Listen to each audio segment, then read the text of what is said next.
அன்புள்ள என்டிடிவி தொலைக்காட்சி நிறுவனத்தின் தமிழ்நாடு உச்சி மாநாட்டில் கலந்து கொண்டு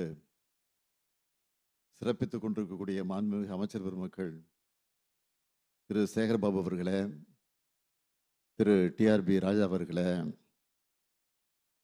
என்டிடிவி நிறுவனத்தினுடைய முதன்மை செயல் அலுவலர் திரு ராகுல் கன்வால் அவர்களே, சீஃப் எக்ஸ்பீரியன்ஸ் அலுவலர் திரு ராகுல் ஷா அவர்களே, செயல் இயக்குனர் திரு வீரராகவ் அவர்களே, நிர்வாக ஆசிரியர் திரு சிவ் அரூர் அவர்களே, அரசியல் பிரிவின் ஆசிரியர் வசுதா வேணுகோபால் அவர்களே, முதன்மை செய்தியாளர் திரு சாம் டேனியல் அவர்களே, பொருளாதார வல்லுநர் திரு சுர்ஜித் அவர்களே, வருகை புரிந்திருக்கக்கூடிய சிறப்பு விருந்தினர்களே, அரசு உயர் அலுவலர்களே, பத்திரிகை மற்றும் ஊடகத்துறை சார்ந்திருக்கக்கூடிய நண்பர்களே, உங்கள் அனைவருக்கும் என்னுடைய அன்பான வணக்கம். தமிழ்நாடும் தமிழ்நாட்டு அரசியல் கட்சிகளும் தேர்தல் களத்திற்கு மும்முரமாக தயாராகி கொண்டிருக்கக்கூடிய நிலையில தமிழ்நாடு சம்மிட் என்ற இந்த சிறப்பான நிகழ்ச்சியை ஏற்பாடு செய்திருக்கக்கூடிய என்டிடிவி ஊடகத்துக்கு முதல்ல என்னுடைய நன்றியை, வணக்கத்தை தெரிவித்துக் கொள்ள விரும்புகிறேன். இந்திய அரசியல்ல நிறைய மாடல்கள் இருக்கு. அதுல யூனிக் மாடல், திராவிட மாடல்.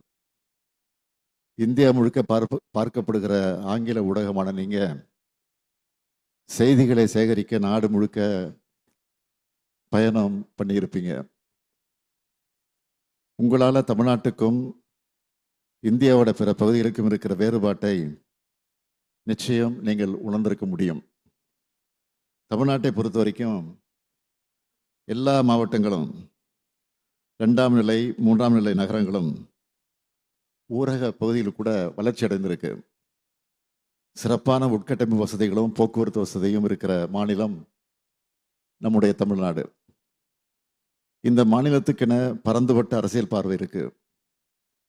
இங்க சமூக நீதியையும் சமத்துவத்தையும் சமூக நல்லிணக்கத்தையும் மக்கள் நலனையும் முக்கியமாக நினைக்கிறோம். இது எல்லாத்தையும் சரியா கொண்டு போய் திறமையான அரசை நடத்துவதால் தான் இந்தியாவிலே யாரும் அடைய முடியாத 11.19% பொருளாதார வளர்ச்சியை திராவிட மாடல் ஆட்சியில் சாத்தியப்படுத்தி இருக்கிறோம். இந்த வளர்ச்சியை நாங்கள் சாதாரணமாக அடைஞ்சிடல. சமூகத்தில் எந்த ஒரு பிரிவும் விடுபட்டு விடக்கூடாதுன்னு ரொம்ப கவனமாக பார்த்து திட்டங்களை உருவாக்கியிருக்கோம். ஒரு பக்கம் ஒன்றிய பாஜக அரசு தொடர்ந்து ஏற்படுத்தி வரக்கூடிய அரசியல் நெருக்கடி எல்லாத்தையும் எதிர்கொண்டு, மறுபக்கம் தொலைநோக்கு பார்வையோடு எதிர்காலத்துக்கான திட்டங்களை உருவாக்கி செயல்படுத்தி கொண்டு வருகிறோம். தேவைகளுக்கேற்ப எங்களுடைய கொள்கைகளும் எவால்வ் ஆகி வருகிறது. மகளிர், குழந்தைகள், மாணவர்கள், இளைஞர்கள், தொழில் முனைவோர், உழவர்கள், நெசவாளர்கள், அரசு ஊழியர்கள், ஆசிரியர்கள்னு எல்லா தரப்பினருக்கும் நன்மைகளை செஞ்சுக்கிட்டு இருக்கோம். இந்த 5 ஆண்டுகளாக நாங்கள் செஞ்சிட்டு இருக்கக்கூடிய திட்டங்களில் ஹைலைட்டாக நான் சொல்ல விரும்புகிறேன். 2001 தேர்தல் அறிக்கையில் மகளிருக்கு 1000 ரூபாய் உரிமை தொகை தருவோம்னு சொன்னோம். உடனடியாக எதிர்க்கட்சிகள் விமர்சனம் செஞ்சாங்க. அதெல்லாம் முடியாது, தரவே முடியாது, தமிழ்நாட்டோட நிதி நிலைமை சரியில்லைன்னு சொல்லி பரப்புரையெல்லாம் பண்ணாங்க. அதே சமயம் பெண்களுக்கு 1500 ரூபாய் தருவோம்னு தங்களுடைய தேர்தல் அறிக்கையில் சொல்லவும் செஞ்சாங்க. ஆனால் மக்கள் அவங்களுடைய வாக்குறுதி நம்பலை. திமுக சொன்னதை செய்யணும் நம்பிக்கையோடு வாக்களித்தாங்க. அந்த நம்பிக்கையை காப்பாற்றி இப்போ 1,30,69,831 மகளிருக்கு மாதந்தோறும் 1000 ரூபாய்ன்னு இது வரைக்கும் 33,461 கோடியே வழங்கியிருக்கிறோம். அதே போல் மகளிருக்கு பேருந்துகளில் கட்டணமில்லா பயணம்னு சொன்னோம். சொன்ன மாதிரியே திமுக வெற்றி பெற்ற மறுநாளே விடியல் பயணம் திட்டத்தில் பெண்கள் கட்டணம் இல்லாமல் பயணிக்க ஆரம்பிச்சிட்டாங்க. இது வரைக்கும் 13,387 கோடி ரூபாய் மதிப்பிலான 835 கோடிக்கு அதிகமான பயணங்களை செஞ்சுருக்கிறாங்க. இன்னும் சொல்லணும்னா இந்த திட்டத்தில் விளிம்பு நிலை மக்களுக்கு எவ்வளவு பயன் ஏற்படுதுன்னு தரவுகளோடு உணர்ந்து திருநர்களுக்கும் மலைப்பகுதியில் இருக்கிற மாற்றுத்திறனாளிகளுக்கும் இந்த திட்டத்தை விரிவாக்கம் செஞ்சோம். நாங்கள் கொண்டு வந்த இந்த 2 திட்டத்தையும் இப்போ பல்வேறு மாநிலங்களும் வழங்க தொடங்கியிருக்கிறாங்க. இதுதான் திராவிட மாடல் நாட்டுக்கே வழிகாட்டி என்பதற்கான அடையாளம். அதே போல் இன்னொரு திட்டம் இந்தியாவிலேயே வேறு எந்த மாநிலத்திலையும் இல்லாத வகையில் பள்ளி குழந்தைகளுக்கு காலை உணவு வழங்குகிற திட்டம். நாள்தோறும் 19,34,069 குழந்தைகள் சூடாகவும் சுவையாகவும் சத்தான உணவை சாப்பிட்டு வகுப்பறைக்குள்ள அடி எடுத்து வைக்கிறாங்க. இந்த திட்டத்தால் பள்ளி குழந்தைகளோட வருகை, படிக்க செலுத்துகிற கவனம் எல்லாமே அதிகமாயிடுச்சு. தொடர்ந்து இந்த திட்டத்தை விரிவுபடுத்தணும். காலை வேளைகளில் குழந்தைகளுக்காக சமைக்கிற சுமை பெண்களுக்கு குறைஞ்சது.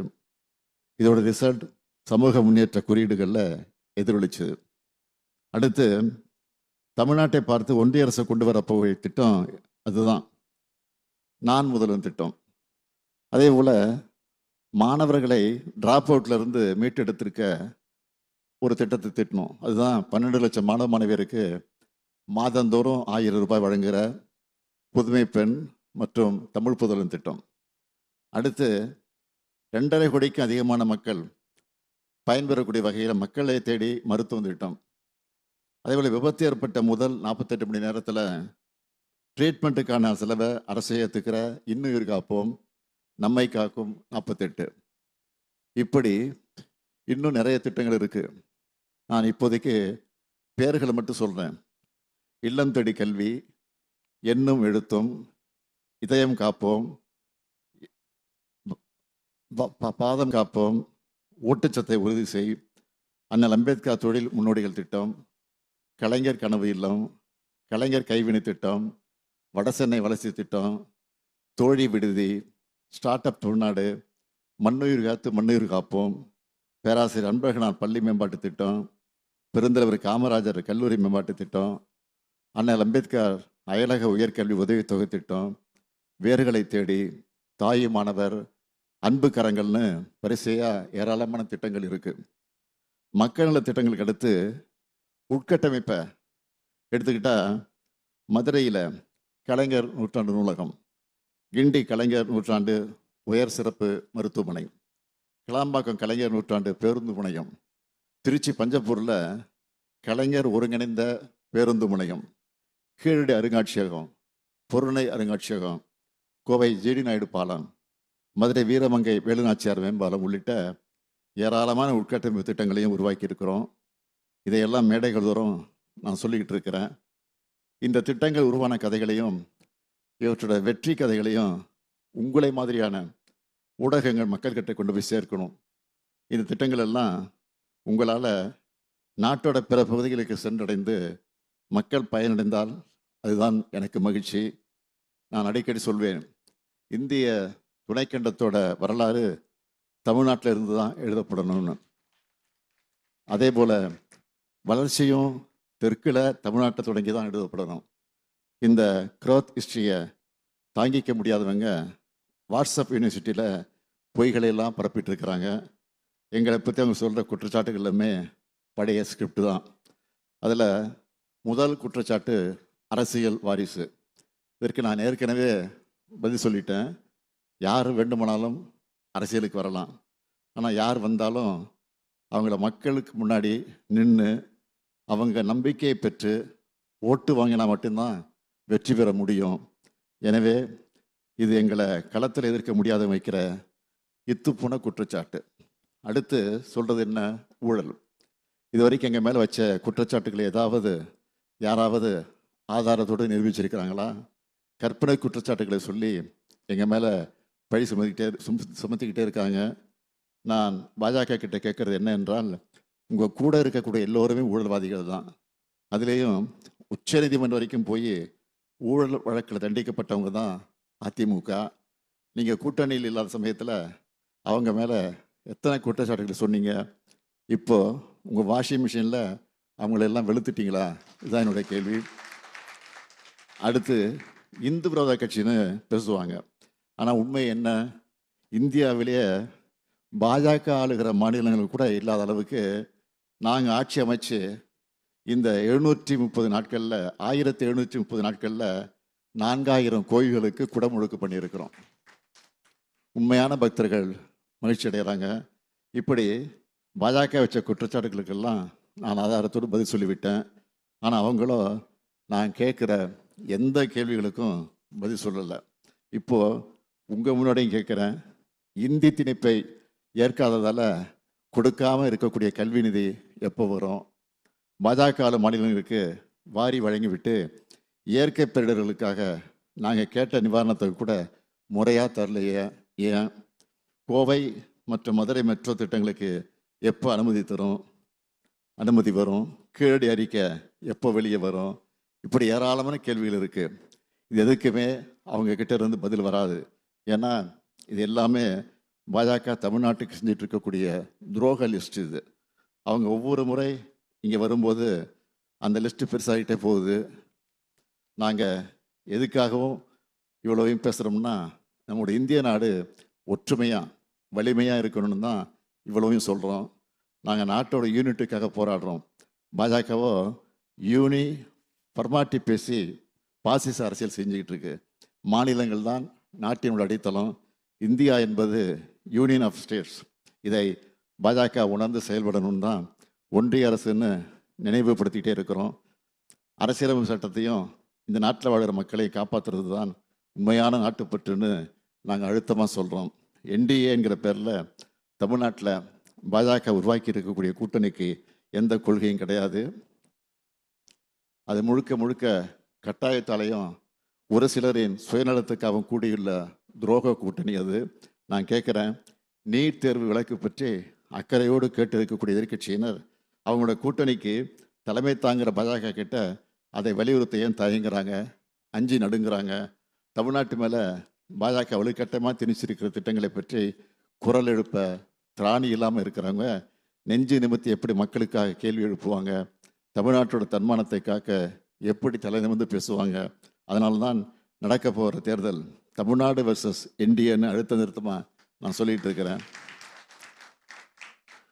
வழக்குகளால் மிரட்டப்பட்டு முழுக்க முழுக்க சுயநலத்தோடு அமைக்கப்பட்டிருக்கக்கூடிய என்டிஏ கூட்டணியை அடுத்தடுத்த துரோகங்களுக்கான அச்சாரம் தான் தமிழ்நாட்டு மக்கள் பார்க்குறாங்க. நான் உறுதியாக சொல்கிறேன், என்டிஏவுக்கு தோல்வியின் தக்க பதிலடியை வர தேர்தலில் தமிழ்நாடு நிச்சயம் வழங்கும். நான் மக்களை நம்புகிறவன்.